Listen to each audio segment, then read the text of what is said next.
Hi, I'm Steph Bloom and I'm a specialist fitter for Edge Saddles. We design, make and fit saddles for wider horses, cobs, natives, ponies, drafts, a huge range of breeds. But we are specialist wide saddle makers. And this is just a quick video showing you a couple of the models which will give you a direct comparison because they're very similar. You might find that useful, but also to talk about Velcro blocks. They have the same flap, these two models. We have the GPX here in black, and you can probably see that cantle is sitting in about the same balance. I think front to back balance makes a huge difference in how a seat, how a flap, how everything looks on the saddle. You know, if I do that, it suddenly looks quite forward cut and flatter in the seat, and if I do that, it looks slightly straighter cut and looks like it's maybe got a higher cantle, slightly deeper seat. So make sure a saddle's in balance before you fully assess it in that way. Sorry about the height here, I haven't got any more room to move the camera further away, and it won't do a wide angle. So anyway, GPJ, round cantle, GPX, square cantle. The difference was that the GPJ had fixed blocks at the front, but we are moving to Velcro blocks on this anyway. You know, our designs change, we try and do what customers really like and what most of our customers want. So you will find over the years that they change, but if it's only small elements that we're changing, we generally don't change the name of the saddle. If you're looking at second-hand saddles, we would recommend that you get perhaps an ID number, which I will show you in a little bit where that is. You can ask head office for exactly what model it is, or you can speak to your local fitter, and they should be able to advise you as well. It may depend. We've got some stockists that might not be quite as familiar with the range and the changes it's gone through, especially as they haven't been with us quite as long as your longest standing fitters. You've got Claire Molyneux and Andrea Hicks herself have been with the company, well, obviously a very long time. Claire actually longer than Andrea's had a saddle company. She came to Andrea with the original company, and we've got people like Vicky Wade in the Isle of Man, but many of the rest haven't been with us quite as long and won't be as familiar with how the designs have evolved. So where we have been until very recently, and I'm covered in cotton and cat hair, is that the GPJ had fixed blocks at the front and Velcro blocks at the back, but you will find different evolutions. You'll find fixed blocks at the back, these are calf blocks. They're in place on the sweat flap, or you'll find ones that are mounted in here in the pad on the surface. That was the second generation. The third generation is fixed at the front, Velcro at the back, and the fourth generation now is going to Velcro blocks. I mean, they're really similar saddles, okay? These are not huge differences. Otherwise, everything else is the same. But the GPX now was the first to come in with the standard Velcro blocks, just with very slight difference, this square cantle compared to the GPJ. So I'm going to show you what they look like and explain why they're not interchangeable, why the model has to really be made like that to begin with. We've got Velcro blocks here. The one thing I would say is that Velcro is Velcro, pretty much. You can get stronger Velcro with some things, but generally Velcro blocks are all built on the same kind of Velcro. If you want to change your blocks, check with your fitter. It can affect what happens to the leather where you place the block. Is it too big? If you put a really big block on that sticks out, you know, right out here, then the flap hasn't got enough leather in it to actually cover that block. So bear all of that in mind if you're going to swap blocks out, move them around. And that's why a fixed block is the kind of perfection for that saddle model. It sits where it's supposed to, but these give much greater versatility for different riders. So these are a pair of calf blocks. I'm going to lift the flap and show you a little bit about them, try and get these the right way up. Slightly longer tail to the top. Just juggle with them. I think I've probably muddled up the two pairs here. So I might have two from the same side. Anyway, they're actually profiled that way as well. Can you see that against the wall? So they're actually sticking out further below the halfway point. So I would have them that way around on this saddle.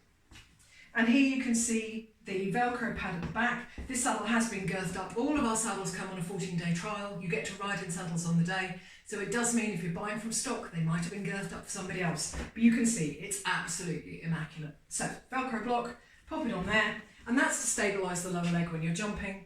So I'm crouching down. And you can take it off for flat work. It might be in the wrong place, so you might not like it. You can lift it slightly off the Velcro if you want to bring it up, but just double check it's going to stay. And make sure it's really bedded in. You can wiggle these and really get them bedded in. So always check that if you're going jumping, if you're doing cross country, going for a long pleasure ride, check that they're well attached. But you can see the fixed block at the front here. Now this I call, and many do, you know, the words that we use to describe saddles vary such a lot. You know, we've got channel, we've got gullet, we've got head plate, and some people kind of use them all interchangeably. It's really confusing. To me, this is a thigh block. It's above the knee. It's not a knee block. A knee block has to, by definition, to me, come round the knee. So it's a high set thigh block, which allows the knee to come forwards with a shorter stirrup for jumping. So although it's not a very forward cut flap, it does still have a focus on jumping because of the contour of the block and the space available for the thigh, you know, running from the seat down to here. So you can probably see the stitch line there. You might think, oh, it's sort of added at the end, and you could just change all of that. You could just stick some Velcro blocks on. But aside from the fact that A, there's no Velcro there, it's not just the block, obviously it's the Velcro needs putting on the back as well, on the saddle itself. But you will see that the facing, which is the piping at the front, sits over the top of the block here. So the block is machine stitched onto the panel. So this is the panel here, and this, once it's put together like this, is the sweat flap. So the first thing that will be done is that's machine stitched to the panel, then the panel is machine stitched to the rest of the sweat flap. And then the flap is attached to the saddle. So, you know, it's a long way back in the manufacturing process. So no, generally it's not a quick or easy alteration to take your saddle that's got fixed blocks and put Velcro blocks on. So anyway, I'm going to look at the placement of this, and I can get nearly 2 fingers in above that if I really force them in, and that shows you the kind of placement of that block. And we're going to compare that to where you can put the Velcro block on the GPX. So moving across to the GPX, I'm going to lose the carved block because this will have its own. This also shows our black and brown together, and I'm guessing the light may not show that they're massively different. That's why an awful lot of people thought they wanted black, go for brown. That's what we keep in stock. Because we keep so much stock, we pick the biggest seller in each model, and that means black for dressage, brown for everything else. We make the other colour to order, so this was a to-order saddle where somebody changed their mind. So GPX, square cantle, same seat, same tree, same fit for the horse.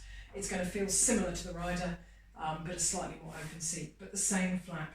And here you can see the Velcro. So you remember I said that the fixed block, and I'll lift them both at the same time, the fixed block is attached to the panel first, then it's attached to the rest of the sweat flap, then it's attached to the saddle, and the facing is added at the front. So yeah, you start to see that, or rather the facing's added, then it's attached to the saddle. But you start to see it's early on in the process, and here we've got Velcro instead of the leather part. So from the very beginning, the panel is machine stitched with the female Velcro. It's the soft side of the Velcro. The tough side, the scratchy side is the male side. So you can see that we just add a little bit of a tab here for stability. It gives you a bigger area of Velcro, and this is going to give you much greater versatility. So if I want to set it at the same kind of placing, I can almost get 2 fingers on there above the Velcro panel. Velcro, I call it panel. We're getting into more than one use for the word panel, aren't we? That's a Velcro panel, even though the whole panel isn't Velcro. But you can actually get it right up. Hopefully you can see how high that has sat. So you're going to have more leg room below there. So I just move that out a little bit. So for somebody really long-legged, that's taken the support higher up, and it's allowed more space for the knee. The rear block is still on Velcro. That's still the same as it was on the other model. Leave it on, place it for your jumping, maybe take it off for your flat work depending on how it sits for you. But if you are a bit shorter and perhaps you needed the seat size for your bottom, but then you've got shorter legs, and if you're a little bit curvier, you've got a little bit more padding sitting you a little bit higher up off the saddle. So actually you need the blocks high quite often because your knee will be slightly higher in the saddle, even given the same height. but we can take the block high and a little bit further back. So that's going to give somebody with a shorter leg more support. We can angle it further back for flat work. Again, that would be okay there. It's not fully on the Velcro, but that would be okay. Really, long term, I'd have it somewhere towards the front and in a, high set or average position. Just bear in mind that your pads, your knee pads, this is the knee pad, is going to mould around it. So it's the only thing to consider. We don't do them on all of our saddles because I'm going to show you the saddle from the front. And you will see that the Velcro just adds a few millimetres in here because it doesn't sit down quite as much. You can see the difference in height of the blocks there. And if I compare that to saddle with fixed blocks, you can see why the conservative world of showing, and that will then extend to quite a lot of native owners for other things. And we're talking wide horses here. You don't want extra bulk. So there are arguments on both sides. Let me move around here so I can actually talk to the camera. There are arguments on both sides, but this does give versatility, and it's why certain of our models will have Velcro blocks. But any saddle that's got a good chance of being used in the showroom is highly likely to come with fixed blocks as standard. You can order them with Velcro blocks. Chat with your fitter about whether there might be a choice in shape of block, because ultimately if the block is movable, you might want something smaller that does give you more scope to move it. Sorry, the dog's just arrived. That was the sound of his ears, and yes, he is that big. Say hello. Whoa, come and say hello. This is Django. So yeah, that is a quick kind of chat about Velcro blocks, the implications, why they're not completely interchangeable with fixed blocks, and show you a little bit about the construction of a saddle, the benefits of both, and why certain models in our range will have them and some won't. So I hope that was useful for you. And bear in mind again, this is kind of a comparison between a black GPX, and that is in a 16.5. And this is a brown GPJ. I was going to show you the identification number. This is a 16.5 as well, so they are the same seat size. Let's just come round and I will show you on all of our saddles. This will be the placement of the ID number up on the sweat flap, right up here. This is 1172. Yeah, if you want any information on a second-hand saddle, that's where you'll find it. We will help as much as we can. We do also offer an advice service on looking for a second-hand saddle. We can advise to a certain extent from photos. There is a small charge for that with most fitters and with head office, but that is refundable against a fitting. So we can make it a really comprehensive service on that. Anyway, I hope that's been useful. It's Velcro blocks and the GPX compared to the GPJ, all from AH Saddles.